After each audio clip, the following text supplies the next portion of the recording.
In this video, you will learn how to replace your old sprinkler controller with a smart controller. Here you have a smart controller. Make sure to have all your parts and pieces ready before installation. Make sure to have some tools ready in case you need them. Here is the existing sprinkler controller. The new smart controller will go exactly in the same spot. Remove the cover or plate on the controller to expose the sprinkler station wires. Here are the station wires usually found in different colors. The white wire is called the common wire, usually marked COM on the controller. The other colored wires are the station wires marked sequentially on the controller.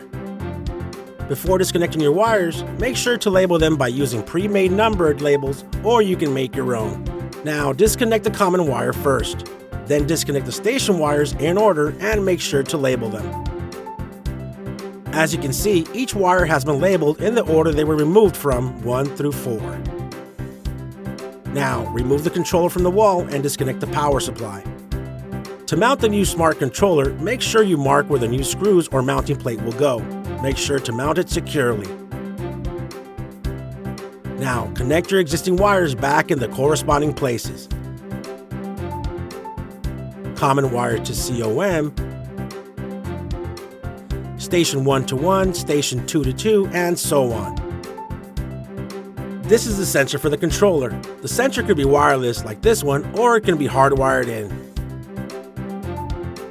Here's the controller ready to go. All we need to do is install the weather sensor outside and make sure that the controller is receiving signal.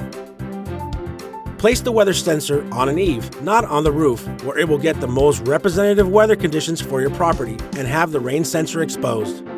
Now, go back to your sprinkler controller and make sure that it is receiving the signal from your weather sensor.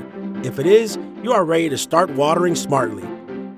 I hope this video was helpful in demonstrating how to replace your old sprinkler controller with a smart controller.